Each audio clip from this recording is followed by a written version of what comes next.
la onda P, su duración es de más de 120 metros por segundo y su voltaje va a ser de mayor a 0.2 milivoltios. Y esta va a representar la propagación de la despolarización auricular. Ahora vamos a tener el complejo QRS, donde su duración va a ser de 100 metros sobre segundo y su voltaje va a ser de 3.5 milivoltios. A ver, nada más ahí sí hacemos la corrección, o sea, metros por segundo, o sea, no, acuérdense, eso es velocidad. Entonces, se refiere, o sea, por ejemplo, lo que tenemos hay que tomar en cuenta ahí son los milivoltios, que es el voltaje. El voltaje. Entonces elimino la duración. ¿Cómo? Elimino la duración. En cuanto a cuánto mide, por ejemplo, lo que es el PR, ahí tendríamos de 0.12 máximo 0.21 segundos. Ahí sí es velocidad, aunque no se establece en cuanto a si son por segundo y eso. Lo que tienen que tomar en cuenta, por eso ahorita no se metan mucho en rollos, porque todavía falta ver el electrocardiograma. Un electrocardiograma, para poder tomarlo, utilizamos algo que se conoce como papel electrocardiográfico. Y el papel electrocardiográfico es un papel milimétrico que, de acuerdo al electrocardiógrafo, o sea, de acuerdo al aparato, lo normal es de que vaya corriendo a una velocidad de 25 metros por segundo, eso sí. Aunque ya nosotros podemos ahí ya regularlo, pero idealmente, o sea, como lo van a ver ustedes correr ya cuando les pidamos que le tomen un electro a alguien, y no son metros, son, perdón, ahí la equivocación, son milímetros por segundo. Entonces, aquí de lo que se trata básicamente en relación con el corazón como una bomba es recalcar lo que ya vimos en las clases pasadas, es decir, esa bomba auricular le llega el estímulo, el impulso eléctrico, se activa, se despolariza, ¿y qué obtengo? Obtengo la onda P. Ese impulso se transmite hacia el nodo auriculoventricular y ahí se retrasa. ¿Con qué lo represento? Con el segmento PR. Termina el retraso en el nodo auriculoventricular y se propaga ahora hasta a través de las DX hacia los ventrículos. ¿Con qué lo represento? QRS. Con el QRS. Así es lo único que quiero que sepan ahí. Ahora, los ventrículos no se la van a pasar indefinidamente despolarizados, o sea, contraídos. Van a tener un proceso de relajación, van a tener una repolarización. Esa repolarización, ¿con qué la represento? Con la P. Ahora, con fines de explicación y en relación con el corazón como una bomba, ¿en cuántas fases lo dividimos? El ciclo cardíaco.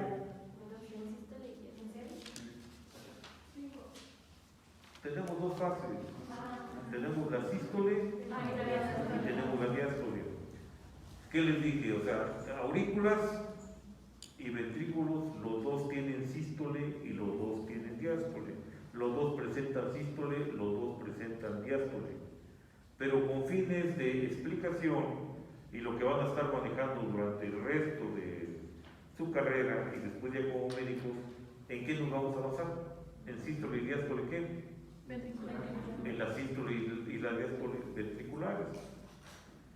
Entonces, lo único que falta aquí, y que eso sí es importante, si nos vamos a basar en la sístole y la diástole ventriculares, lo único que quiero es de que quede electro, de acuerdo a como lo manejan ahí en su libro, en el esquema, que me digan de dónde a dónde es sístole y de dónde a dónde es diástole ventriculares, nada más. Y eso se saca fácilmente. Ahí lo tienen ustedes en su libro. Gracias. si decimos que nos vamos a basar exclusivamente en lo que es la sístole y las diástoles ventriculares, entonces la sístole ventricular, ¿qué tiene que abarcar? La sístole ventricular, ¿qué tiene que abarcar? Tiene que abarcar la despolarización ventricular y por lo tanto, ¿qué se tiene que incluir? QRS. Tenemos que incluir eso, o sea, viene desde aquí, más o menos, hasta aquí. Chequenle en su libro. Ahí donde vienen los esquemas, ahí chequenle. ¿Alguien lo tiene ahí a la mano? Aunque sea en electrónico. Esto sería la sístole ventricular. ¿Pero es todo desde Q o desde la No, mitad? o sea, te abarca parte de la onda R Aparte. hasta acá. Ya la onda Q no. Es una pequeña partecita, o sea, ¿qué quiere decir esto? Que un tercio de la onda T Sí. hasta acá, esta va a ser ¿qué? La diástole. Va a ser la diástole. Marca parte del aire porque la sístole es la mayor presión, ¿no? Entonces, Por eso les digo que analícenlo, o sea, es que no, para esto, para que aprendan, yo lo que necesito es de que sigan sus instrucciones que se les dan. A ver, ¿quiénes revisaron el esquema que viene en su libro? A ver, ¿quiénes lo revisaron? ¿Ahí lo tienes? No, ahí no lo tengo. A ver, ¿quién lo tiene ahorita en electrónico? A ver, chécale. A ver, a lo mejor ahí viene tu imagen.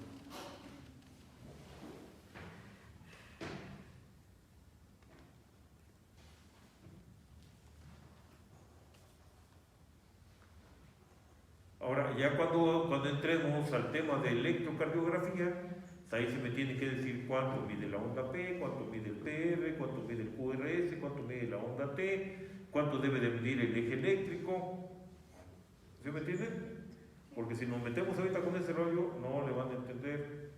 Por lo tanto, una sístole ventricular, ¿qué abarca? ¿Qué abarca también?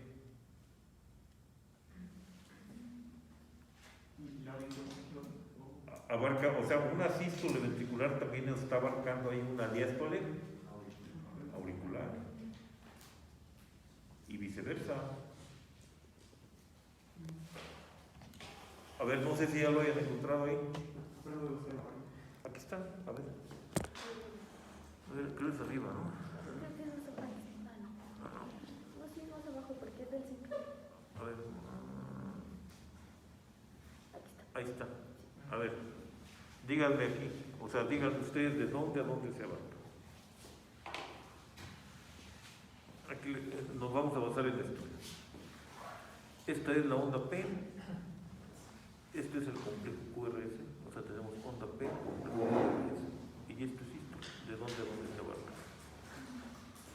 Les abarca, por eso les digo, chequen sus imágenes, si no, no le van a entender, ¿sí? Nos abarca la onda R, la onda S, y nos abarca 2/3 de la onda, pasadito de 2/3 de la onda T. Esa es la sístole, o sea, lo que les estoy yo marcando aquí. Repito, desde la onda R, es esto, hasta esta parte, esta es la sístole. ¿Cuál es la diástole? Lo que sobra, ¿verdad? Y entonces la diástole, ¿qué se está presentando? Allá usados, Relajación. La relajación del ventrículo, ¿pero qué me está abarcando? La onda T. La onda P. Me está abarcando una sístole, Auricular. me está abarcando una despolarización auricular, pero con fines de explicación, si yo me meto en esos rollos de explicarle sístole y diástole auricular y ventricular, no le van a entender. Entonces, de aquí en adelante, y dado que, por ejemplo, en relación con los ruidos cardíacos, nos basamos en 2 ruidos cardíacos: el primer ruido producido por el cierre de las válvulas auriculoventriculares y el segundo producido por el cierre de las válvulas sigmoideas aórtica y pulmonar. Entonces, nos estamos basando precisamente en lo que es sístole y diástole, pero solo ventriculares. Entonces, por lógica, si el ventrículo se vacía en sístole tiene que abarcar el proceso de contracción. Y en ese proceso de contracción tiene que haber ¿qué?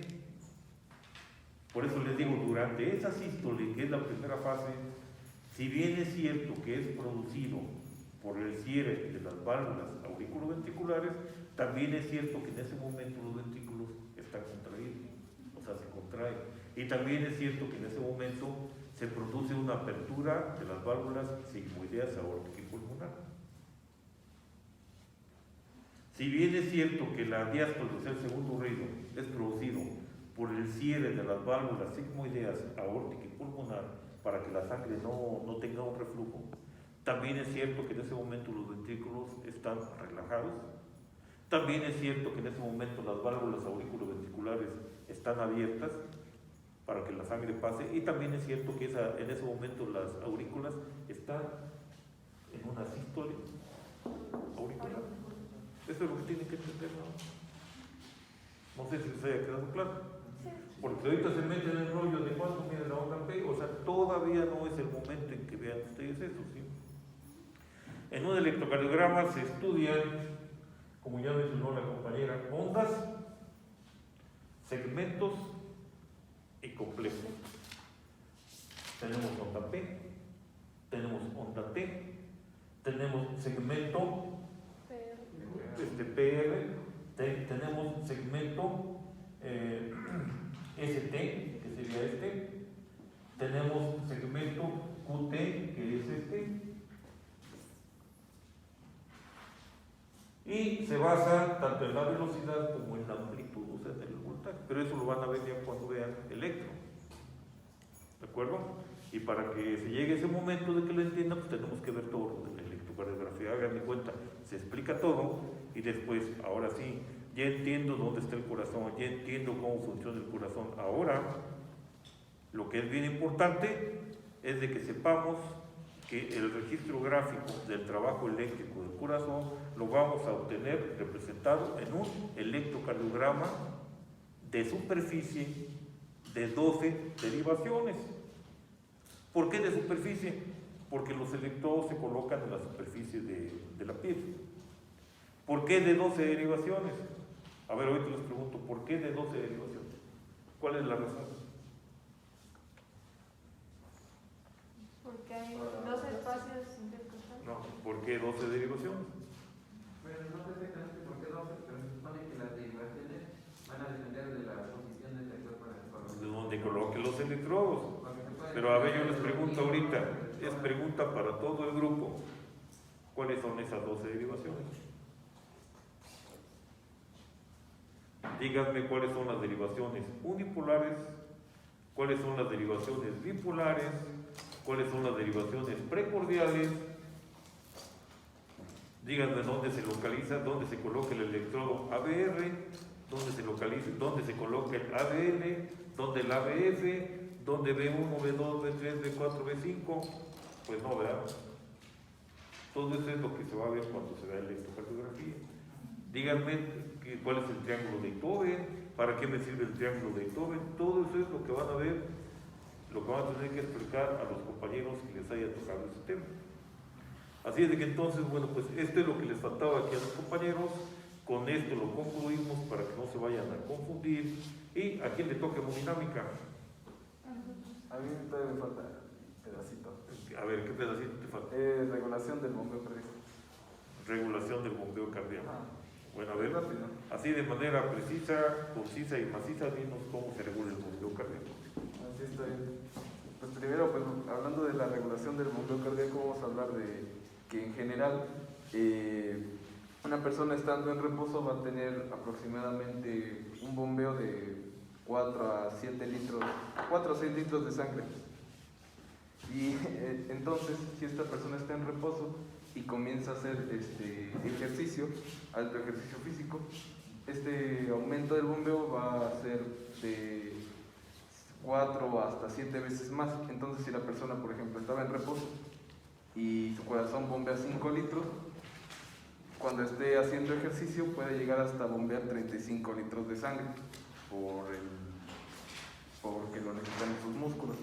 Entonces, ya entendiendo esto, podemos entender que el corazón, para regular todo este funcionamiento, pues no adivina. El corazón utiliza unos mecanismos que van a servir para poder conocer cuándo es que necesita latir más o cuándo es que necesita latir menos. Primero tenemos el mecanismo intrínseco del bombeo cardíaco y el segundo es el sistema nervioso autónomo. Y pues ya en la siguiente diapositiva que podemos ver, vamos a hablar sobre el primero, que es el mecanismo intrínseco o mecanismo Frank Starling. Frank y Starling eran dos fisiólogos muy importantes del siglo pasado y por eso se les llamó así. Y pues menciona que es la capacidad del corazón a adaptarse a volúmenes crecientes de flujo sanguíneo. ¿Y esto qué quiere decir? Esto quiere decir que, por ejemplo, el corazón, cuando está así normal y le comienza a llegar mayor cantidad de sangre, se comienza a distender. Al distenderse, va a provocar que entre más se distienda, más fuerte va a ser su contracción. Entonces, si es lo mismo al revés, si menos se distiende, menos fuerte va a ser cuando se contraiga el corazón. Y pues esto, ¿por qué, no? ¿Por qué sucede esto de que entre más se distiende, más fuerte se contrae el corazón? Pues esto es por los dos mecanismos que sirven para la contracción muscular, que son los filamentos de actina y miosina. Ya en la siguiente ahí los van a ver, pues, y hasta la explicación de que cuando se distiende el corazón o la célula, los filamentos de actina y miosina se van a superponer de tal manera que van a permitir una mejor punto de agarre a la hora de la contracción, y esto va a equivaler a mayor fuerza de contracción. Y pues si no se distienden tanto, menos fuerte va a ser la unión y menos va a ser la fuerza de contracción del músculo cardíaco, y es por eso que así funciona el mecanismo intrínseco del corazón a la hora del bombeo. Y ya el segundo sistema sería el sistema nervioso autónomo. El sistema nervioso autónomo, pues ya sabemos que se divide en simpático y parasimpático, y pues va a tener ciertas implicaciones dependiendo de cuál hablemos. Por ejemplo, el sistema nervioso, empezando por el simpático, va a tener una distribución diferente, porque viene de los troncos simpáticos y inerva el corazón tenemos los aurículas y los ventrículos. Y pues va a inervar el corazón en los ventrículos principalmente. Y pues esto va a generar ciertas implicaciones que ahorita vamos a ver. En primera, si por ejemplo nosotros estamos caminando en la calle y de repente nos aparece un perro y nos empieza a perseguir, pues va a aumentar en primero, nuestra frecuencia cardíaca está en 75 pulsaciones por minuto, y nos empieza a perseguir el perro, y aparte tenemos que correr para que no nos muerda, y aparte nuestros músculos necesitan más sangre para poder correr más rápido que el perro. Va a aumentar nuestra frecuencia cardíaca porque se va a estimular el sistema nervioso simpático, que es el sistema de la huida. Entonces, si nuestra pulsación estaba en 75 latidos por minuto, puede llegar no al doble, o sea, hasta el triple de lo que sería una pulsación normal, que sería hasta 250 latidos por minuto, que ya está cañón, ¿no? Y aparte de eso, como nos está persiguiendo el perro, necesitamos más sangre porque nuestros músculos necesitan más sangre para su gasto metabólico.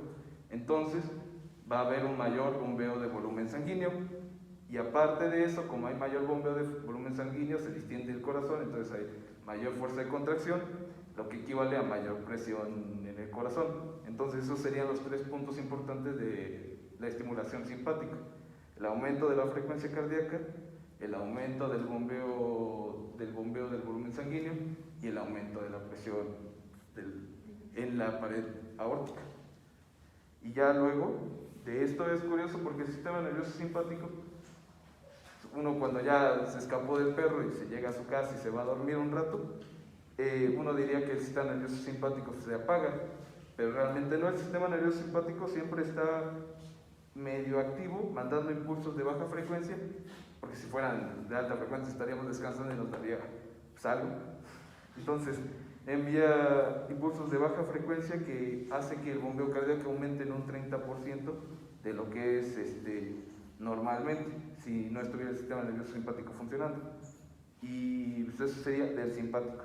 Ya para el parasimpático, que es todo lo contrario, va a estar estructurado, en lugar de los ventrículos, va a estar estructurado en las aurículas, lo que va a determinar una cosa importante, ya que cuando se estimula el sistema nervioso parasimpático, lo que cambia es la frecuencia cardíaca, pero no la fuerza de contracción.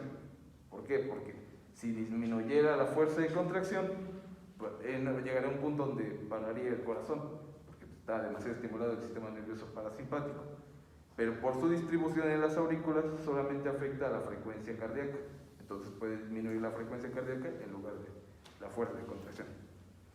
Ya para terminar, pues vamos a tener los efectos que pueden tener una implicación a la hora de hablar de nuestra bomba cardíaca, que van a ser la concentración de iones y la temperatura.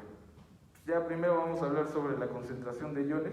Para eso tenemos el potasio y el calcio, que van a ser, pues ahorita los importantes, ¿no?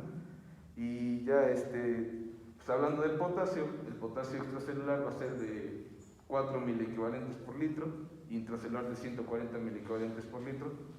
Entonces digamos que el potasio, que era de 4, comienza a aumentar al doble o al triple. Esto va a generar que unas afectaciones en el corazón, las cuales van a hacer que el corazón se va a debilitar y pues va a perder fuerza, y ya va a llegar el punto en el que se va a detener por debilitamiento. ¿Y esto por qué es? Pues esto es porque justamente cuando aumenta las concentraciones de potasio, lo que va a hacer es que en nuestra despolarización de la célula, digamos, tenemos nuestra célula con menos 85 milivolts, esta va, al tener mayor potasio fuera, que es un ion positivo, va a disminuir el potencial de membrana, que digamos, dependiendo de la concentración, pongámosle que de menos 85 pasa a menos 60. Como pasa a menos 60 milivolts, entonces uno diría, pues, ya que llegue el potencial de acción, pues ya en corto, ¿no? Ya está medio hecho el potencial y ya se hace más rápido.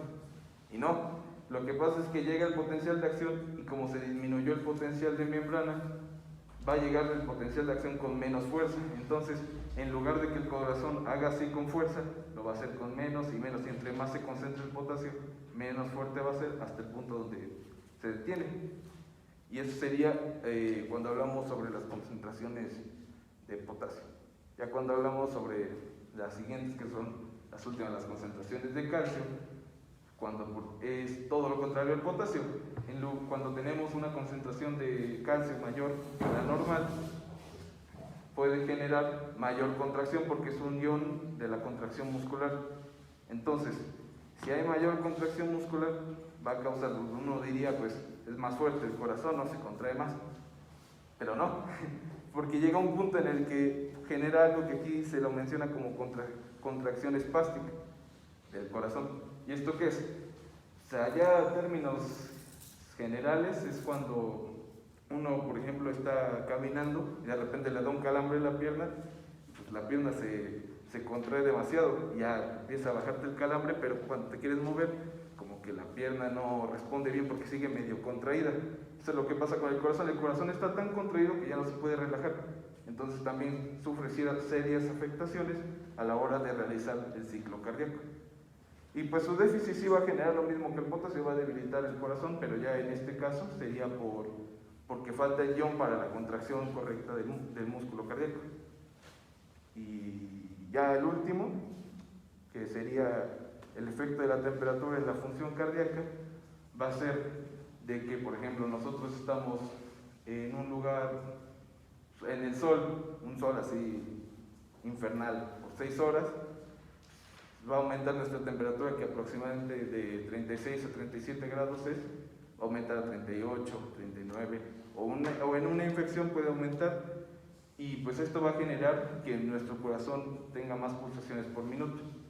Si nosotros estamos en un lugar frío, si en la nieve, desnudos, pues va a bajar nuestra temperatura, va a bajar quién sabe por qué no, pero pues va a bajar nuestra temperatura, y va a causar que el corazón, en lugar de latir 70 latidos por minuto, llegue a latir algunos latidos por minuto. ¿Y esto por qué es? Esto es por la membrana y por la célula. La célula, al aumentar el calor, se vuelve mucho más permeable a los iones que permiten su contracción en este caso. Entonces, al aumentar el calor, al tener 38, 39 grados de temperatura, se permite un mejor intercambio de iones, lo que permite un aumento en la contracción de la célula, más un aumento en la velocidad de contracción. Ya si disminuye la temperatura, pues, disminuye la permeabilidad de iones de contracción, entonces lo que genera es que disminuya la pulsación, la pulsación cardíaca. Ya eso sería en términos generales lo que nos tocó sobre el tema del corazón como bomba. Gracias. Y ya.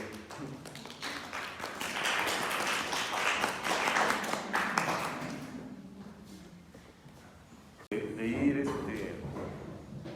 aprendiendo también algunos conceptos en relación con esto que mencionó su compañero, es el hecho de decir que el bombeo cardíaco, la regulación del corazón, se debe a estímulos locales, estímulos nerviosos, estímulos químicos, estímulos físicos, y ahí se engloba lo que ya mencionó su compañero, o sea, estímulos físicos, calor y frío. Estímulos hormonales, tenemos la adrenalina, la noradrenalina, tenemos la triiodotironina, tenemos la tiroxina, tenemos la acetilcolina. Estímulos químicos, también tenemos lo que son los betabloqueadores, por ejemplo.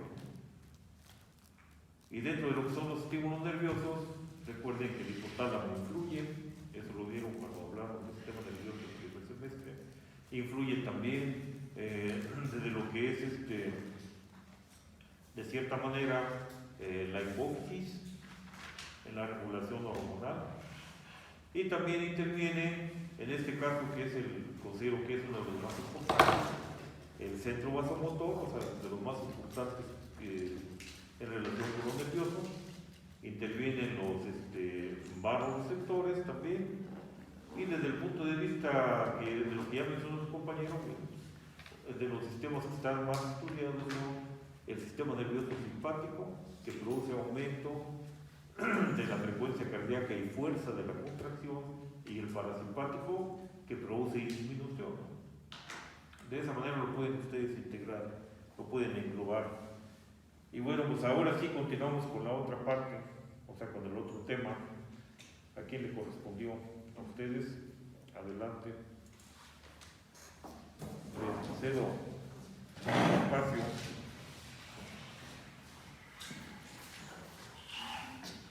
¿Ya todos tienen las diapositivas?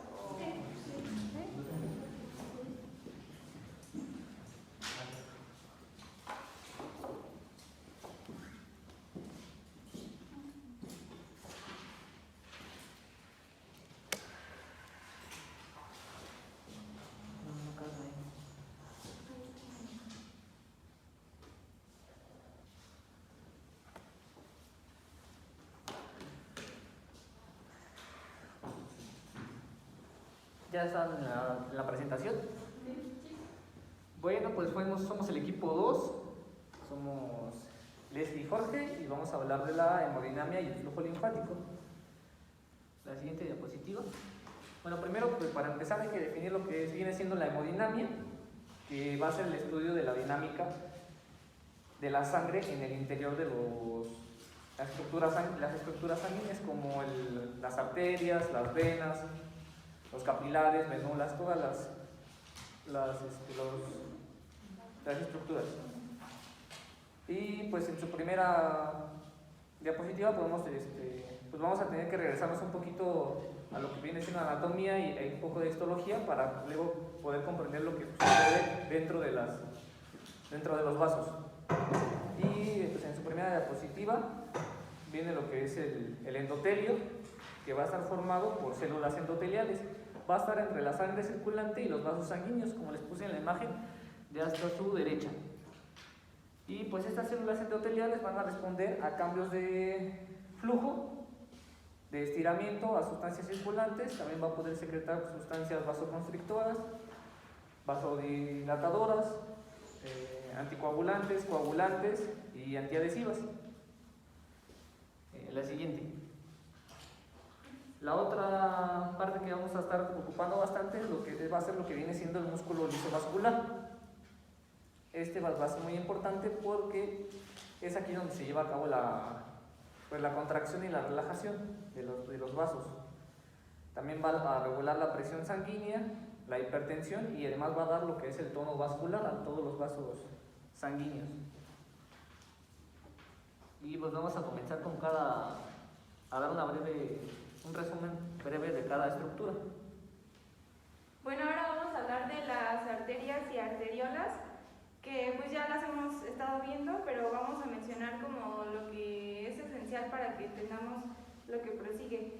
Estas pues también, como sabemos, les llamamos vasos de resistencia, y esto es porque cuando aumentan el calibre van a generar grandes cambios en la resistencia vascular. Más adelante vamos a ver qué es la resistencia vascular y cómo se comporta, pero lo que ahorita debemos de tener en cuenta es que se les conoce como vasos de resistencia por este motivo, y porque también, bueno, además de que regulan este flujo de sangre hacia el territorio capilar, también van a reducir la tensión arterial hasta alcanzar un nivel en que se equilibre con la pared capilar.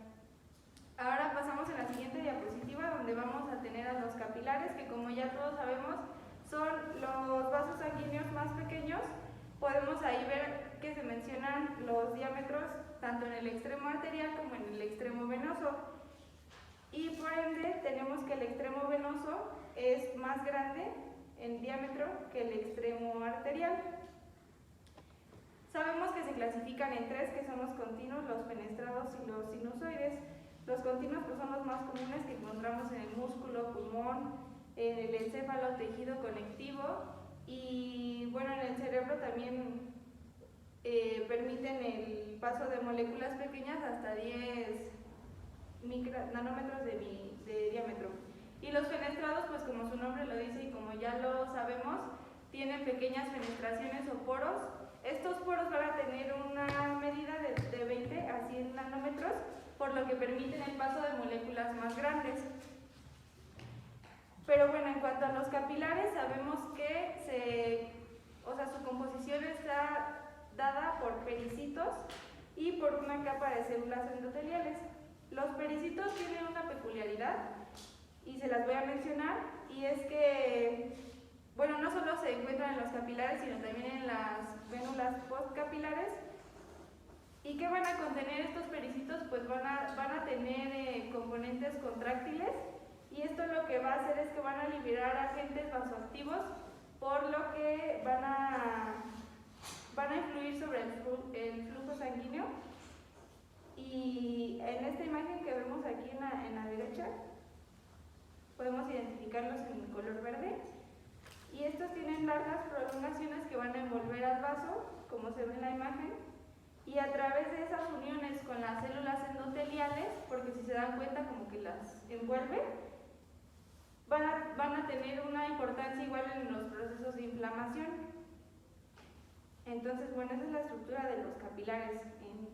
En pocas palabras, pasamos a linfáticos.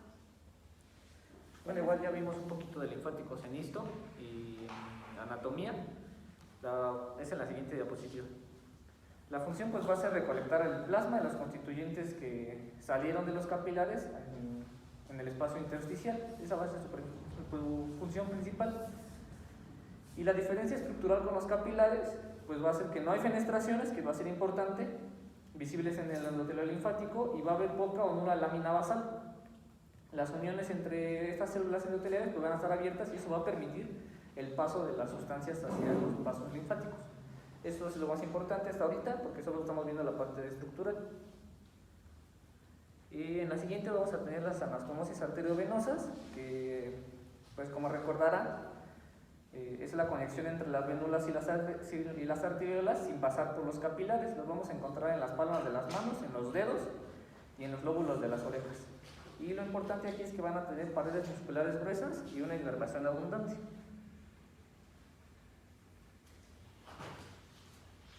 Pasamos ahora a vénulas y venas.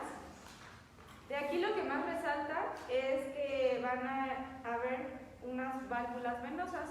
Pero ¿en dónde se van a encontrar estas válvulas venosas? Como bien sabemos, los vasos sanguíneos tienen tres túnicas, la túnica íntima, media y adventicia. Bueno, pues en la íntima se van a formar unos pliegues. Estos pliegues van a ser las válvulas venosas. ¿Y qué es lo importante de estas válvulas venosas en cuanto a su función? Pues que van a evitar el flujo retrógrado y estas pues vamos a encontrarlas más abundantes en las piernas. ¿Y cómo funcionan en sí? Pues cuando el flujo de la sangre, por ejemplo, viene subiendo, estas válvulas se van a abrir, como se ve aquí en la imagen. Y esto va a permitir que el flujo suba. Con el reflujo, o sea, cuando la sangre baja, estas válvulas pues se van a cerrar, obstruyendo el flujo retrógrado en la sangre. Pasamos a la siguiente diapositiva, en donde vemos, ahora sí vamos a empezar más como tal en fisiología, y vemos un proceso que es de suma importancia, y me refiero a la angiogénesis. Esta angiogénesis es en sí la proliferación o el crecimiento de los vasos sanguíneos, y va a tener pues varios como indicaciones o sucesos en los que tiene que ocurrir esta angiogénesis, y es para que el tejido se mantenga con un suministro sanguíneo normal. Esto también va a ocurrir en la vida fetal, aunque en la vida fetal también lo podemos llamar vasculogénesis. Entonces, cuando ustedes escuchen vasculogénesis, nos referimos a la angiogénesis, pero en la vida fetal. Y ahorita les menciono la diferencia que hay entre la vida fetal y la vida adulta, en la angiogénesis. Esta también va a ocurrir en la curación de heridas. ¿Por qué? Porque pues a lo mejor si la herida dañó, o sea, se dañó el vaso, entonces va a tener que haber un crecimiento o proliferación de estos mismos vasos para la recuperación. También va a pasar en la formación del cuerpo lúteo después de la ovulación y en la formación del endometrio después de la menstruación. Ahora sí les voy a mencionar la diferencia entre la vida fetal y la vida adulta. No es más que de dónde procede, y es que la vida fetal procede de los angioblastos, y pues los angioblastos no es más que de donde se diferencian los vasos sanguíneos en la vida fetal. Y ya en la vida adulta, la angiogénesis se va a dar a partir de los vasos sanguíneos ya existentes. Esa es la diferencia que podemos rescatar. Algo que igual les quiero mencionar es que la angiogénesis va a consistir en o sea, es un proceso, va a ser llevado a cabo por migración, crecimiento y diferenciación de células endoteliales. Entonces, para que ocurra, también debo mencionar que no es así porque se le ocurra, sino porque debe de recibir una señal química de que pues, es necesario que se realice. Siguiente diapositiva. Vamos a pasar a la siguiente diapositiva. Viene lo que es flujo, presión y resistencia. El flujo sanguíneo, como ahí les comento en la diapositiva, es la cantidad de sangre que va a atravesar en un punto, en un periodo determinado. Se va a expresar en mililitros por minuto, litros por minuto o incluso mililitros por segundo. Esa definición es muy importante, siento que si no la anotaron en su resumen es la oportunidad para hacerlo y que la resalten. Se la tienen que aprender. Pregunta de examen, dice Richie. Pregunta de examen. Pues el flujo sanguíneo global, que va a ser la de toda la circulación, va a ser igual al gasto cardíaco, que va a ser 5.000 mililitros por minuto. Y va a estar determinado por dos factores este flujo, igual es muy importante que lo sepan, que va a ser la presión y la resistencia. La presión, pues ahí se los puse, la diferencia de presión de la sangre entre los dos extremos de un vaso. Y el otro que lo va a influir va a ser la resistencia, que son los impedimentos del flujo que va a tener la sangre. Como un ateroma podría ser un impedimento de flujo, entonces eso va a aumentar la resistencia. Para calcular el flujo, pues sería la diferencia de las presiones entre la resistencia. Así de sencillo. Entonces, aquí cositas que se tienen que aprender, pues es la definición de flujo, lo que le influye, que es la diferencia de presión y la resistencia. Y ahí en la imagen pues se ve el vaso sanguíneo, el flujo, las presiones y la resistencia que podría haber en algún momento. Ya que pasamos a la siguiente diapositiva y habiendo entendido lo que es el flujo sanguíneo, podemos hablar de los métodos que tenemos para medirlo. Y el más importante de ellos sería, o el más usado, es el Doppler. ¿Qué va a hacer? Pues va a captar las ondas reflejadas por los eritrocitos y los leucocitos, que si bien sabemos, pues son las células sanguíneas. Algunos otros métodos indirectos y que se los voy a mencionar para que sepan que existen y para que lo relacionen si algún día los escuchan o los ven. Y les voy a mencionar como específicamente el flujo, pero de qué zona del cuerpo lo mide. Y entonces, por ejemplo, para el flujo sanguíneo cerebral tenemos al método de óxido nitroso de Ketty.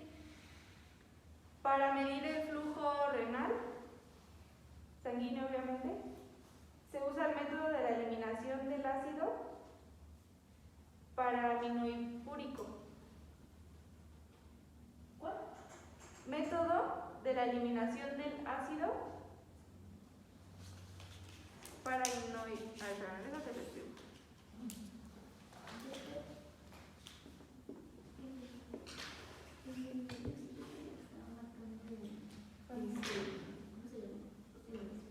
Hay que ponerlo más en medio, porque lo tiene ahí bien cerquita. Por eso que le digo que tiene que... ¿Por aquí?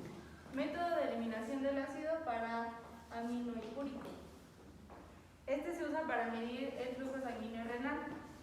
Para medir el flujo de las extremidades vamos a usar la pletismografía.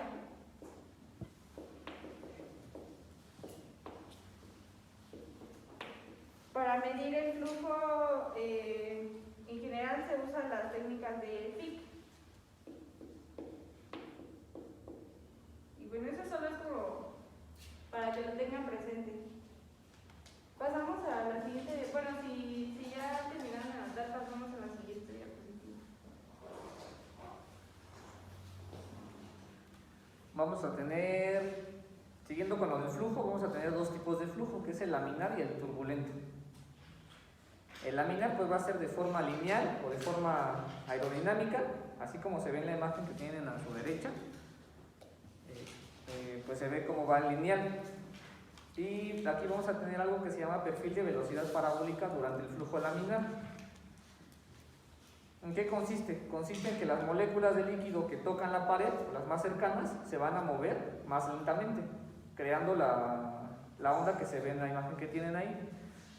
Entonces las pegadas a la pared, en el texto dice que no se mueven, pero se mueven muy lentamente. Las que siguen, la capa que sigue se va a mover muy lento y se va a deslizar sobre la primera, la segunda sobre la tercera sobre la segunda, la cuarta sobre la tercera y así sucesivamente hasta llegar al medio, que es donde más rápidamente se va a mover. ¿Hasta ahí tienen alguna duda? ¿No? Bueno, pasamos a la siguiente, que va a ser el flujo turbulento. Y flujo turbulento pues va a suceder cuando se llega a una velocidad crítica del flujo sanguíneo, así se le conoce, cuando llega a la velocidad crítica. Y va a hacer un flujo que va a transcurrir en todas las direcciones, va a formar espirales o corrientes de torbellino, así se les conoce. Entonces no va a ir lineal como el laminar, va a ir de todas las formas posibles, y esto va a provocar que haya una resistencia mayor. Y bueno, va a ser la velocidad crítica, también la viscosidad va a influir, la densidad del fluido y el diámetro del tubo. Por ejemplo, en la aorta, que es el que la más grande, es donde más puede haber flujo turbulento, que en los vasos pequeños pues casi no, casi todo es laminar. Este flujo turbulento pues va a influir en las presiones al final de cuentas, eso es lo importante de aquí. Y la diferencia del flujo laminar y turbulento pues es esa, básicamente, que uno va lineal y el otro va pues para todos lados. Pasamos a la siguiente diapositiva y ahora vamos a hablar de la fuerza de cizallamiento y actividad activación génica. Esto pues, o sea, realmente es muy sencillo. Lo que pasa aquí es que el flujo sanguíneo ejerce fuerza sobre el endotelio.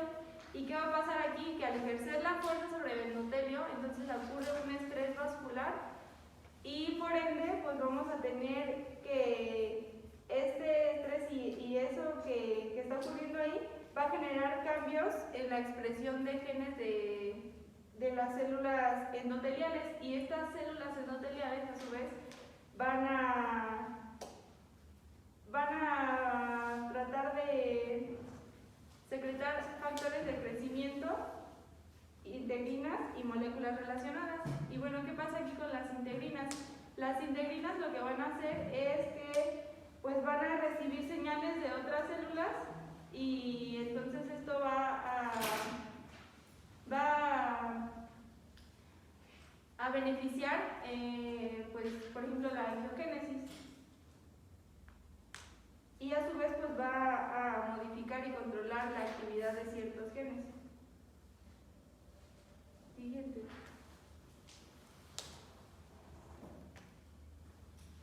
Bueno, siguiendo con la velocidad de los flujos y los flujos, pues hay que diferenciar velocidad y flujo. La velocidad va a ser el desplazamiento en unidad de tiempo y el flujo en unidad de volumen. Volumen por unidad de tiempo. Va a estar determinada por el tamaño de los vasos. Esto quiere decir que entonces en el vaso más grande, que es la aorta, va a ser alta, y en los vasos pequeños va a ser, va a ir disminuyendo. ¿Sí me di a entender? ¿Sí? Entonces, por ejemplo, los capilares pues sería mucho más lento que en la aorta. Cuando pasa a las venas otra vez toma velocidad, a las venolas, perdón, luego a las venas toma más velocidad, y luego en la cava, que es la vena más grande, igual toma más velocidad, no tanto como en la aorta porque no es del mismo tamaño, pero sí va aumentando conforme aumenta el tamaño. Pasamos a la siguiente, que es acerca de la viscosidad y la resistencia. Y hablamos que la resistencia va a depender de dos factores. Estos dos factores va a ser el radio de los vasos sanguíneos y la viscosidad sanguínea.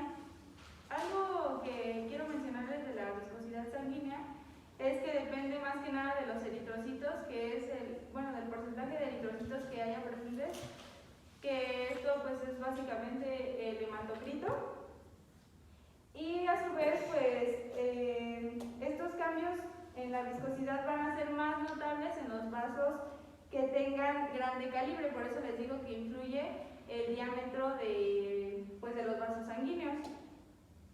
Pero bueno, aquí un factor que lo puede modificar es el plasma, la composición del plasma, pues las proteínas plasmáticas, y la resistencia de las células a la deformación.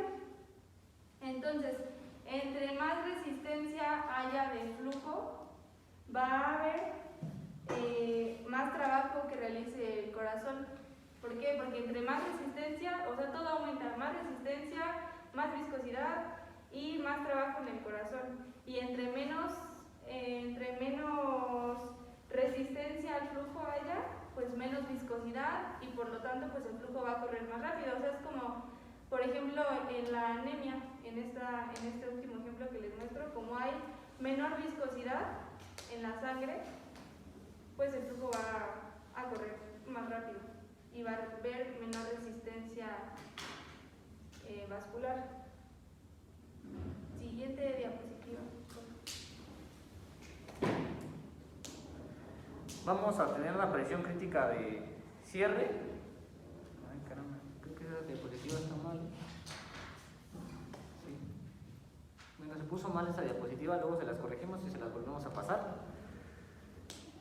No la vean, pues no tiene nada que ver la diapositiva, pero la presión es que cuando llega a un nivel, la presión puede bajar tanto que los vasos pueden colapsar. Así lo redacta el texto, ¿me acuerdo? Nada más quédense con eso, que llega a una presión que se llama crítica de cierre, y la presión es tan pequeña, no llega a cero, pero es tan pequeña que los vasos pues colapsan. La presión intraabdominal baja mucho y colapsa. Ese también es mío, ¿verdad? La ley de Laplace.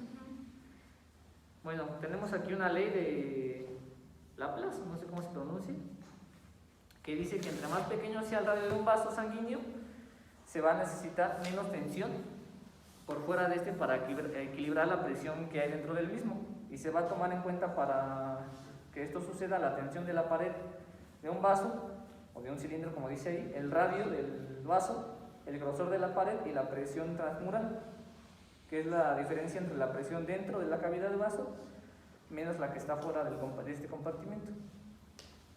¿Sí quedó claro eso? ¿Sí? En la siguiente diapositiva, bueno, al inicio ya les mencionaba por qué se les llama vasos de resistencia a las arteriolas. Entonces, ahora vamos a ver vasos de capacitancia. Estos van a ser las venas. ¿Y por qué se les llama capacitancia? Bueno, capacitancia porque tienen la capacidad de permitir un gran flujo, o sea, un alto flujo de sangre dentro de ellas sin modificar considerablemente la presión. Entonces, por eso se le llama vasos de capacitancia. Y para que me entiendan más, les voy a dar un ejemplo. O sea, cuando estamos en reposo, la sangre se encuentra, el 50% de la sangre se va a encontrar en las venas y solo el 8% en las arterias. Pues esto es porque, además de que se les llama de capacitancia, también se les llama de reserva, porque mientras estamos así como tranquilos, ahí se concentra la mayor cantidad de sangre. Y creo que también pueden ahí ver los porcentajes, pero los demás porcentajes, pero los que más resaltan pues es el 50% en las venas y el 8% en las arterias, en estado de reposo. Y bueno, un dato que pues igual es interesante saber es que, por ejemplo, en una transfusión sanguínea vamos a tener que el 90% se va a ir al sistema de baja presión. Bueno, ya que les expliqué esto del estado de reposo y eso, nos lleva a que hay dos sistemas, uno de alta presión y uno de baja presión. El de alta presión van a ser las arterias, o sea, se refiere como a las arterias, y el de baja presión pues van a ser las venas. Y por lo tanto, pues como ya les mencionaba, la transfusión sanguínea, el 90% se va al sistema de baja presión, o sea, a las venas. Y bueno, eso es lo que deben saber en cuanto a los vasos de resistencia y de capacitancia. Vamos a pasar a la circulación arterial y arteriolar. Les puse ahí una imagen, no sé si la alcancen a ver, y si no, pues bueno, está en el libro, pero se las voy a explicar. Me senté para que yo alcance a ver, porque yo en la compu no alcanzo a ver, no sé si ustedes lo pueden hacer más grande, para que lo vean mejor. En la gráfica de abajo, de la izquierda, tenemos la velocidad promedio, y podemos observar que va a ser más alta en la aorta, las arterias, y va a empezar a disminuir en las arteriolas. Va a estar muy bajo en las capilares, vénulas, y va a empezar otra vez a subir en las venas. Eso es lo que hace rato les comentaba. La RR es la resistencia relativa, la resistencia que puedan tener cada uno de estos vasos, y como les mencionábamos al principio, pues van a ser las arteriolas las que van a ser conocidas como los vasos de resistencia. Por eso la RR está más alta en la parte de arteriolas. La presión, de la presión no les voy a comentar, más bien de la TA, que es el área transversal total de los casos. Hace rato les comentaba que la aorta es el vaso más grande y que más tiene área transversal. Entonces, si se preguntan por qué el área transversal está más grande en las capilares, es porque aquí contemplan cada capilar y tenemos millones de capilares y la aorta solo hay una. Entonces, por eso el área transversal total de los casos es mayor en los capilares. Bueno, aquí tenemos, igual les puse el datito de la velocidad promedio de la sangre en la aorta, que es un dato igual importante, que son 40 centímetros por segundo. El flujo va a ser bifásico y la velocidad va a variar desde 120 centímetros sobre segundo en la sístole hasta un valor negativo diástole, que es contracción y relajación. En la siguiente diapositiva podemos ver que, bueno, igual se incluía aquí en este tema la presión arterial, pero realmente no vamos a profundizar en esto porque le corresponde a otro equipo y pues igual no estamos en cero, ya hemos visto las bases de esto. Y recapitulando, pues ya sabemos que hay dos fases, que está la sístole, que es la contracción, y la diástole, la relajación. Pero lo que más nos importa aquí es cómo influye la gravedad en la presión arterial. Y se los voy a explicar. Bueno, la presión arterial se va a ver influida por la gravedad cuando esté a diferente nivel cardíaco. Entonces, cuando esté por debajo, o sea, la presión debajo del nivel cardíaco o debajo del nivel del corazón, va a ser con una presión mayor, y de arriba del corazón va a ser una presión menor. Esto por la influencia pues de la gravedad. Pero ¿qué tanto va a subir o a disminuir? Pues va a ser 0.77 milímetros de mercurio por centímetro. O sea, cada centímetro que baje del nivel del corazón es lo que va a modificarse en la presión arterial. Y el Gannon nos menciona que las cifras normales pues son, o sea, de la presión arterial son 120 sobre 70 milímetros de mercurio, pero que realmente podemos considerar como normal 10 arriba o 10 abajo, tanto en la sistólica como en la diastólica. Pasamos a la siguiente diapositiva, en donde vemos que vamos a hablar de la circulación capilar, los métodos de estudios de esta y la presión y flujos capilares. Entonces, todo gira en torno a los capilares. Podemos decir que en los capilares se halla solamente el 5% de la sangre que está circulante, y que, pues, como ya lo habíamos visto igual en anatomía, si recuerdan la ley de Stabile, que es cuando en los capilares pues recogen como todos esos residuos que surgen de del proceso de la circulación. Entonces aquí vemos en la diapositiva incluso que entra el oxígeno y los nutrientes al líquido intersticial, y que el dióxido de carbono y los productos de desecho pues pueden ingresar al torrente sanguíneo por medio de este. Y ahora pues un término que igual escuchamos muy a menudo y que a lo mejor no sabemos como tal la definición, es el de edema. Y pues el edema es como tal el exceso de líquido intersticial que pues está ahí en exceso, y por eso se forma el edema. Entonces es más que nada eso. Y en los métodos de estudio podemos ver que la valoración se hace mediante una solución salina que empieza a fluir con una micropipeta, pero bueno, eso ya es entrar mucho detalle. Realmente lo que debemos saber es que los valores típicos en los capilares del lecho ungueal, y bueno, van a decir que es lecho ungueal, pues son las yemas de los dedos, coloquialmente.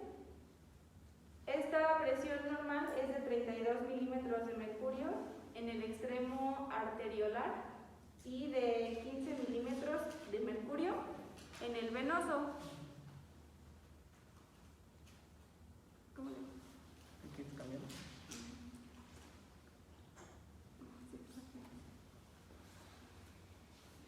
Y bueno, en cuanto a esto que les mencionaba de la presión capilar, también un dato que es importante es que la sangre a este nivel se va a mover despacio, y que el tiempo de tránsito entre el extremo capilar arterial y el venoso es de 1 a 2 segundos. Otro dato que igual van a escuchar mucho en la práctica clínica y eso es el llenado capilar, y pues esto es más que nada lo que les estoy mencionando, o sea, lo que tarda en pasar del extremo capilar arteriolar al venoso se va a tardar, o sea, lo normal es de 1 a 2 segundos.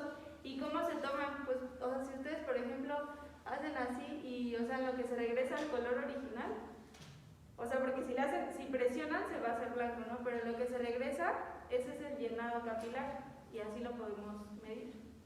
Y lo normal es de 1 a 2 segundos. Sí. Pasamos a la siguiente diapositiva, que es el equilibrio con el líquido intersticial.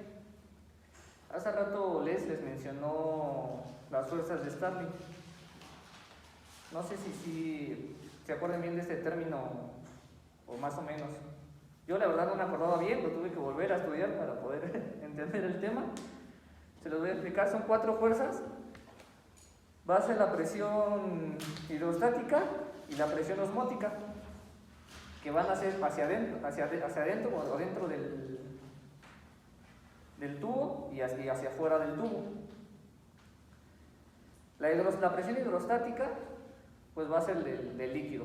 Por ejemplo, si tomáramos ahorita la botella de compañero, el agua está generando cierta presión hacia afuera, esa es la presión hidrostática, porque quiere salir. Si esa misma botella la metiéramos en un bote con agua, ahora el agua del bote está generando presión hacia afuera, esa también es presión hidrostática, pero hacia adentro del tubo, si en este caso fuera la botella, por ejemplo. Y la presión osmótica pues es con relación a la cantidad de proteínas que hay. Si no estuvieran estables, pues sucede lo que les comentó Les, que generaríamos un edema. Entonces, pues la velocidad de filtración va a depender de estas fuerzas. ¿Sí me di a entender o no los confundí? ¿Sí? Entonces va a depender de las fuerzas de Starling. Bueno, en la siguiente diapositiva les puse la misma imagen, pero pues aquí el líquido se desplaza hacia el espacio intersticial en el extremo arterial del capilar y al interior del capilar en el extremo venular. Se van a filtrar casi 24 litros de líquido en los capilares al día. Esto es un 3.3% del gasto cardíaco. De estos 24 litros, pues el 85% se va a absorber y el otro 15% va a regresar a la circulación por los linfáticos. Ahora vamos a hablar de los capilares activos e inactivos. En los activos, ¿qué es lo que va a estar pasando? Que las metaarteriolas, que si recuerdan son las terminaciones de las arteriolas, y los esfínteres precapilares se van a dilatar. Esto pues para que pase, o sea, el flujo de lo que va a estar circulando. Y la presión intracapilar se eleva. Si recuerdan, en los capilares, o sea, cuando están activos, no es que estén funcionando todos al mismo tiempo, o sea, no están funcionando todos como simultáneamente, sino que, o sea, se van llenando así en diferentes periodos. Y en reposo, los metabolitos vasodilatadores se van a encontrar, pues, no funcionando y se van a hallar colapsados, o sea, los capilares. Sí. Vamos a proseguir con la circulación venosa. Pues la sangre pues fluye por todos los vasos sanguíneos, incluidas las venas, y pues esta circulación venosa se va a ver favorecida por el latido cardíaco, por el aumento en la presión intratorácica negativa durante cada inspiración y por las contracciones del músculo esquelético que comprimen las venas. Vamos a ver cada uno. Bueno, la presión de las vénulas va a ser de 12 a 18 milímetros de mercurio y en las venas grandes va a ser de 5.5. En la entrada de la aurícula va a promediar 4.6 y va a variar con la respiración y actividad cardíaca que cada quien tengamos. Ahí les puse lo de la gravedad, así como los efectos de la fuerza. Los efectos de la fuerza de gravedad en las arterias también va a suceder aquí en las venas. Aquí va a ser 0.77 milímetros de mercurio por cada centímetro por debajo de la aurícula derecha y va a disminuir la misma cantidad por arriba de la aurícula derecha. Vamos a tener bomba torácica, que es la siguiente diapositiva. Les mencionaba que la presión intraarterial y y en este caso pues la bomba torácica va a disminuir de 2.5 a 6 miligramos en las grandes venas, y en menor medida va a ser en la aorta. También aquí pues va a influir el diafragma. Cuando desciende en cada inspiración, la presión intraabdominal se va a elevar y va a comprimir la sangre hacia el corazón. Los efectos del latido cardíaco. Bueno, pues las variaciones de la presión auricular se van a transmitir a las venas y va a generar ondas A, C y V de la curva de presión venosa pulso. Y cuando la presión ventricular cae en la sístole ventricular, se va a succionar la sangre a las aurículas desde las venas y va a contribuir esto al retorno venoso. ¿Hasta ahí? ¿Sí fue claro con esta parte? ¿O no? ¿Sí? ¿O más o menos? Y también tenemos la bomba muscular, que ya nos las mencionó Les hace rato, que son las válvulas. Bueno, las válvulas, y aparte las venas van a estar rodeadas de músculo estriado. Cuando el músculo estriado se contrae, pues va a comprimir estas venas y va a realizar el flujo que tienen que hacer, la misma función que las válvulas venosas. Cuando se está mucho tiempo de pie, pues va a subir la presión venosa y la sangre pues se va a estancar, porque no van a estar funcionando las válvulas venosas, solo va a estar funcionando la compresión del músculo estriado. Entonces disminuye la presión, disminuye el gasto cardíaco, y se puede llegar a desmayar. Por eso cuando mucha gente está parada, pues a veces se desmaya. Bueno, las contracciones rítmicas de los músculos de una persona de pie son de 30 milímetros de mercurio, lo que les mencionaba, y hace que la presión vaya hacia la sangre. Cuando hay unas válvulas venosas que no funcionan, pues va a aparecer lo que son las varices. Sí, las varices, pues. Pasamos ahora a la presión venosa en la cabeza. Y se preguntarán por qué se refiere solo a la cabeza. Pues si recuerdan, ya les decía que los efectos de gravedad, o sea, si está por arriba del nivel, la presión disminuye, y si está por debajo, la presión aumenta. Pero entonces la excepción va a ser aquí en la cabeza, pero ¿en qué parte de la cabeza? Va a ser en los senos durales. Entonces esta es la excepción a los efectos de la gravedad que ya les mencionaba. ¿Y cómo va a funcionar? Bueno, para empezar, los senos durales, para que se ubiquen, van del encéfalo a las venas yugulares internas. Si pueden ver ahí el trayecto que realiza en esa imagen, esos son los senos durales, y estos van a tener unas paredes rígidas que van a permitir que no se colapsen. Entonces por eso es la excepción. Y por ejemplo, en una operación neurológica, si se abre alguno de estos senos, pues es muy peligroso, porque si entra aire y gas, va a producir una embolia gaseosa, que es la que vemos en la siguiente diapositiva. Pasamos entonces a embolia gaseosa, y como ya les decía, es la presencia de aire en la circulación, que esto va a bloquear o a obstruir pues el flujo de los vasos sanguíneos, y esto sí puede ser incluso letal. Y pues esto va a generar anomalías neurológicas graves, incluso, como ya les mencionaba, letales. El tratamiento de esta va a ser con oxígeno hiperbárico, pero bueno, ya solo se los doy como dato. Y pues esa es la excepción y los riesgos que hay en alguna operación neurológica. Y ahora vamos a ver en la siguiente la medición de la presión venosa. Para esta yo les voy a mencionar que vamos a tener la presión venosa central y presión venosa periférica. Pero ¿cómo medimos cada una de ellas? La presión central se va a medir directo con un catéter. No sé si ubican los catéteres. ¿Sí los ubican todos? Bueno, eso va a llegar el catéter directo a las grandes venas del tórax. Eso va a ser para medir la presión venosa central.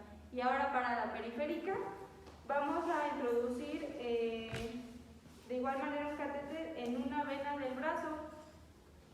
Y esto va a ser a nivel arterial de la aurícula derecha.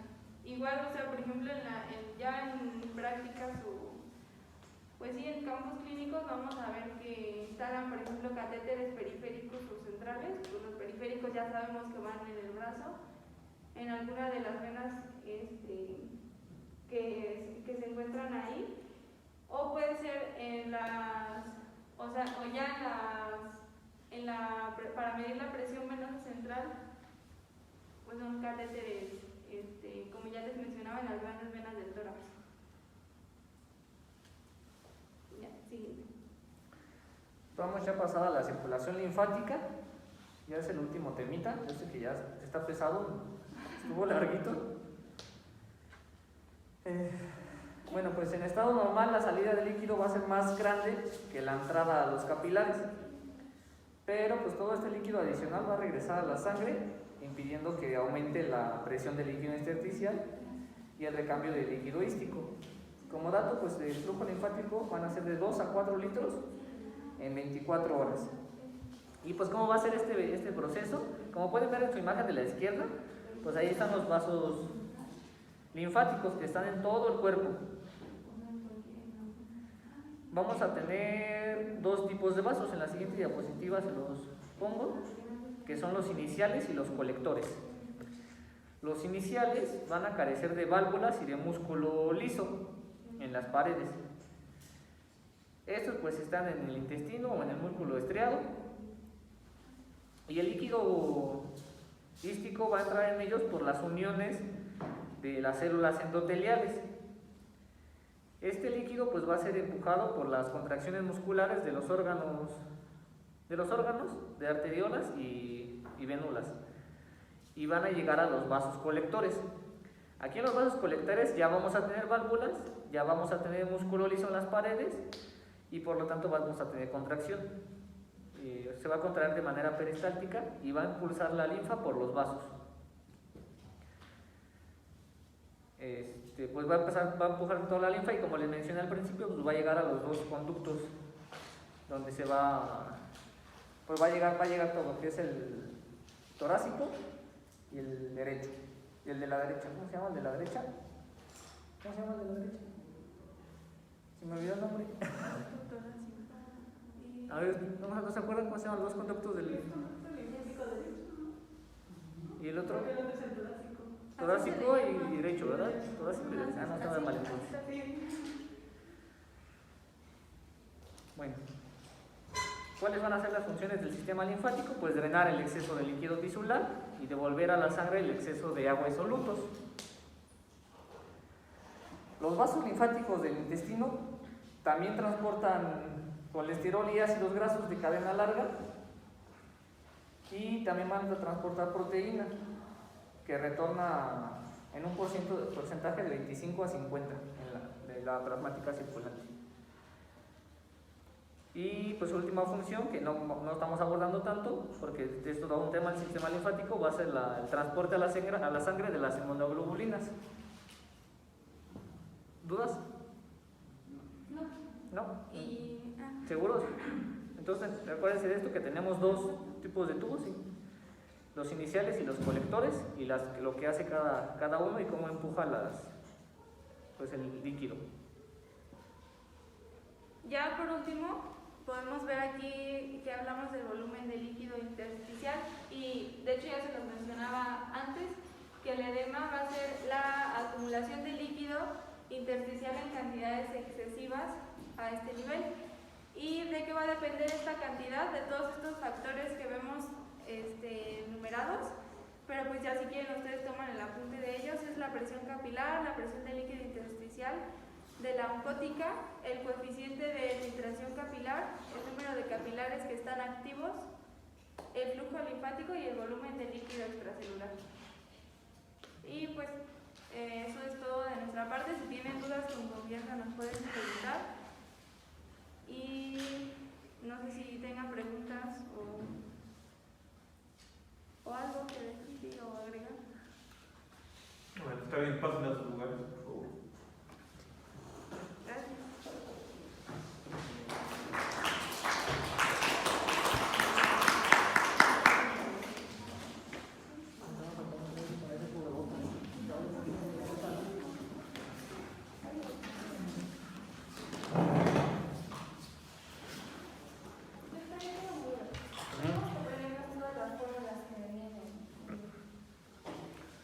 Sí, de hecho les recalqué a este y al otro grupo que lo de fórmulas se lo pueden estudiar. Por la sencilla razón que, bueno, la idea es que obtengan conocimientos para un médico general. Si yo, por ejemplo, me pongo a platicar incluso con algún cardiólogo, probablemente ni los cardiólogos las manejen, o sea, las recuerden, porque eso ya se maneja ya a nivel de subespecialidades. Por ejemplo, aquellos médicos cardiólogos que aparte hacen como subespecialidad de la cardiología, que se llaman altas especialidades, lo que es, por ejemplo, intervencionismo cardíaco, ¿no? Entonces esto es algo largo, ¿no? Entonces, aquí la idea que yo les comparto es de que por un momento reflexionemos, nos imaginemos qué es lo que está pasando en este momento con nuestro aparato circulatorio y con con el transporte de la sangre. Ese ejercicio ya lo hicimos en clases anteriores. Nuestra sangre, a través de lo que son las venas cava superior y inferior, en este momento a todos los que estamos aquí, nos está llegando a la aurícula derecha. Se está abriendo la válvula tricúspide, ahora la sangre ya está pasando al ventrículo derecho. Se cierra la válvula tricúspide, se abre la válvula sigmoidea aórtica, ahora nuestra sangre ya pasó a las arterias pulmonares. Ya se transportó por arterias de grueso calibre, mediano calibre, pequeño calibre, hasta llegar al capilar pulmonar. Este capilar pulmonar tiene sus segmentos arterial, venoso y porción media. Este capilar pulmonar tiene un contacto muy estrecho, a pesar de que, bueno, todos ustedes saben que hay un espacio intersticial, tiene un contacto muy estrecho con la parte más pequeñita de la vía respiratoria, que es el alveolo. Juntos van a conformar lo que son las diferentes capas de la membrana alveolo capilar. En este capilarcito, bueno, en su interior se transportan eritrocitos, donde está presente la hemoglobina. En este mismo capilar a través de la inspiración, ahora ya el oxígeno pasó hacia la hemoglobina, o sea, tuvo que atravesar la membrana del alveolo, el intersticio, la membrana del capilar, hasta unirse con el eritrocito, o sea, con la hemoglobina. Sucedió lo contrario con el dióxido de carbono, que ahora ya pasó de esa hemoglobina hacia el alveolo y a través de la expiración lo eliminamos. Esa sangre ya rica en oxígeno a través de las venas pulmonares ya llegó hacia la aurícula izquierda. Al contraerse la aurícula izquierda, ya se abrió la válvula mitral, ahorita todos nosotros se está abriendo la válvula mitral y la sangre ya está pasando al ventrículo derecho. Al contraerse el ventrículo derecho, se está cerrando también al mismo tiempo la válvula mitral, se está abriendo la sigmoidea aórtica y ahora ya la sangre pasó hacia la aorta. Ya irrigó el mismo corazón a través de las arterias coronarias.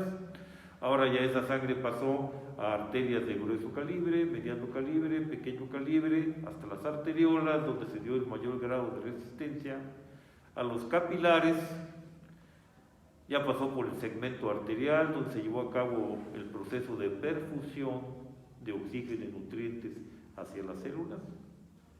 En la porción media ya se llevó un equilibrio de presiones hidrostáticas entre lo que es ese espacio intravascular y el espacio intersticial. Ya se llevó a efecto un gradiente de presiones hidrostática y coloidosmótica para evitar el edema. Ya se tomó en cuenta que en este extremo arterial tenemos una presión hidrostática intravascular de 30, en la porción media capilar de 17 y en el extremo venoso de 10, una presión coloidosmótica de 28 a nivel intravascular, dada por las proteínas. Ya a nivel intersticial tomamos en cuenta que tenemos una presión hidrostática negativa de -6 y una coloidosmótica positiva de +5. En ese extremo venoso ahora ya el CO2 pasó de las células hacia el extremo venoso. Ahora ya esa sangre se está transportando por venas de pequeño calibre, mediano calibre, grueso calibre, también conocidas como vasos reservorio o capacitancia. Ahora ya la sangre llegó nuevamente a la aurícula derecha. ¿Qué acabo de mencionar? Acabamos de mencionar el concepto de hemodinamia, que es una ciencia, rama de la medicina, que se encarga del estudio de la circulación de la sangre en el interior del aparato cardiovascular. ¿Qué les mencionaron sus compañeros? Les mencionaron así de manera breve también la función que tiene cada uno de estos componentes del aparato cardiovascular: el corazón, las arterias, las arteriolas, los capilares, lo que son las venas, y así sucesivamente. ¿En qué consiste la hemodinamia? Va a consistir en estudiar precisamente toda la serie de fenómenos, toda la serie de mecanismos que sean indispensables para que esa sangre pueda salir del ventrículo izquierdo y pueda regresar a la aurícula derecha. Volumen sanguíneo, o sea, le estoy mencionando cuáles son los conceptos básicos que deben de rescatar del tema que ya les explicaron los compañeros y también de lo que leyeron. Es obligación de ustedes, nadie lo va a hacer por ustedes. Me refiero a los siguientes conceptos: concepto de hemodinamia, concepto de flujo sanguíneo, concepto de viscosidad de la sangre, concepto de resistencia, la relación que tiene la viscosidad de la sangre, la relación que tiene la velocidad de la sangre, la longitud del vaso y el diámetro del vaso con la resistencia, la relación que tiene la resistencia con la presión arterial, que tiene una relación directamente proporcional, es decir, a mayor resistencia, mayor presión. Los conceptos de ley de Stanley de los capilares, los conceptos de presión hidrostática, los conceptos de presión coloidosmótica, tanto intravascular como a nivel intersticial, lo que es el concepto de retorno venoso, lo que es el concepto de presión arterial, los factores de los cuales depende la presión arterial, el concepto de retorno venoso, los métodos para medir la presión arterial, métodos indirectos, los métodos para medir la presión venosa, esto último que mencionaron los compañeros, lo que es la presión venosa central, a través de la instalación, a través de la colocación de un catéter venoso central a nivel subclavia. Es como se mide y tiene sus utilidades, ya en su momento se verá. La importancia que tiene el volumen circulante para que haya un adecuado retorno venoso, para que haya un adecuado gasto cardíaco, la relación que tiene el gasto cardíaco también con la presión arterial, los métodos que tenemos para poder medir ese flujo sanguíneo, que son métodos indirectos. A nivel de especialidad médica y subespecialidad, como es intervencionismo cardíaco, o sea, hemodinamia, también se puede hacer medición de una manera directa a través de la colocación de catéteres a nivel intraarterial, a nivel intravenoso. Mas, sin embargo, esto representa complicaciones, representa riesgos, y eso a nivel de medicina general jamás lo van a hacer. Lo que tenemos a la mano y que no representa riesgo y que tiene diferentes costos, por un lado tenemos el ultrasonido Doppler, que es lo que más van a ustedes a utilizar. ¿Qué es lo que mide el Doppler? Mide ese flujo sanguíneo que pasa en un intervalo de tiempo, con respecto se identifica lo que es el volumen que está pasando en una X arteria, en una X vena. De lo que más van a pedir ustedes va a ser ultrasonido Doppler venoso de miembros pélvicos, ultrasonido Doppler venoso de miembros torácicos. Vamos a pedir también ultrasonido Doppler carotidio. Son de los más importantes, ¿no? La importancia que tiene también la bomba linfática, la función que tiene la bomba linfática para regresar el exceso de agua, de solutos y de proteínas que en un momento dado pudiese haber en el espacio intersticial, regresarlos ¿a dónde? Hacia la circulación, a través de la vía linfática, a través del conducto torácico, para que se encuentren circulando nuevamente. Y las repercusiones que puede haber cuando esos linfáticos se obstruyen, como en los casos de cáncer, que vamos a tener ahí, vamos a tener lo que es un edema de manera localizada. En sí, podemos ver que viéndolo desde ese punto de vista, o sea, médico que no sabe esto, que acabo yo de resumir, médico que va a tener mucha dificultad para entender padecimientos como insuficiencia cardíaca, como cardiopatía isquémica, como enfermedad vascular cerebral, como insuficiencia arterial, como trombosis arterial, como son, por ejemplo, también las trombosis a nivel mesentérico, ¿no? Esto es en resumen, o sea, lo que es importante. Quiero que por favor, con toda la madurez del mundo, o sea, se lo aprendan bien, si quieren ser buenos médicos. Podemos resumir diciendo que aquí en Pachuca debe de haber, exageradamente no debe de haber más de 10 cardiólogos hemodinamistas, o sea, ya generalmente para todo el estado. ¿Qué se necesita para ser hemodinamista? Primero terminar la licenciatura de médico cirujano, titularse, prepararse para el ENAR, que es el Examen Nacional de Residencias Médicas. En el mejor de los casos, cursar la especialidad de medicina interna completa. En algunos hospitales y escuelas les dan oportunidad con 2 años de medicina interna y después ya entran a cardio. Se titulan como cardiólogos, independientemente de presentar los exámenes correspondientes para que sean aceptados. Aparte hay que presentar otro examen para hemodinamia, precisamente, ¿sí? Hospitales, escuelas donde se forman, así como les comento, por parte del ISSSTE está el Hospital 1 de Octubre, está el Centro Médico Nacional 20 de Noviembre, por parte de lo que es la Secretaría de Salud, probablemente el Hospital General y el Hospital Juárez, Hospital General de México y el Hospital Juárez. Por parte del Seguro Social, Centro Médico de Occidente, Centro Médico Nacional La Raza, Centro Médico Nacional Siglo XXI, y párenle de contar. ¿Qué es lo que hacen? El estudio de todos los que estamos comentando.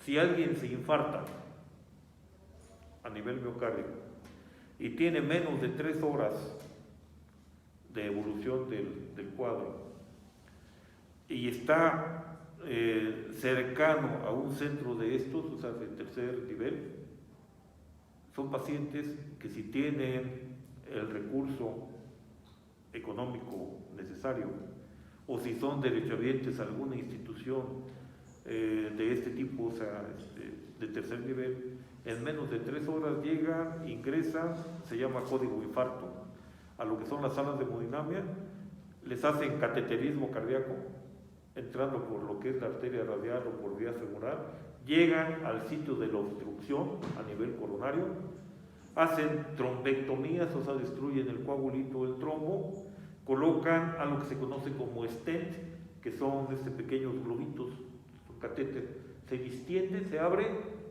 ya una vez que saqué el coágulo se distiende donde está esa placa de ateroma, y ya se queda ahí abierto, ahí se deja el stent, el mismo organismo lo va epitelizando, o sea, lo va endotelizando, perdón, lo va haciendo suyo, lo va haciendo propio, ¿no? Los stents fluctúan cada uno entre un costo de entre 50 a 60 mil pesos, más o menos. Cada bueno, hay pacientes que requieren de 2, de 3 o de 4 stents, dependiendo, ¿no? De tal manera de que un procedimiento en el medio institucional no les va a representar ningún costo, ¿no? Pero a nivel particular, ahí sí estamos hablando, no sé, entre 150, 250 o 300 mil pesos por un procedimiento, ¿no? Para pagar los tipos de stent y aparte los honorarios del médico. En ese momento el cardiólogo intervencionista, y que para esto debió de haber dedicado fácil, son otros, después de la licenciatura, estamos hablando de 4, 5, 6, 7, otros 8 años más aproximadamente de estudio, todo eso es lo que se cobra, ¿sí? Porque luego la gente dirá, híjole, ¿cómo en 1 hora, cómo en 1 hora y media o 2 horas me cobraron esto? O se llevó a la bolsa el cardiólogo en un momento dado, no sé, 40, 50, 60 mil pesos en un rato. Pero todas esas horas de desvelo, de fatiga, de preparación, valen la pena, o sea, y se está salvando la vida. Entonces, bueno, ustedes se los dejo como reflexión. Nos veríamos la siguiente clase para el tema siguiente, que es mecanismos de regulación cardiovascular. Estudien, les sigo haciendo la invitación a que los que no estén en el momento de la clase presentes, en ese momento estén revisando los temas, las diapositivas. Yo creo que vale la pena que se les manden a todo el grupo para que al momento de la clase también las estén checando. Ahí les dejamos, que tengan bonito fin de semana.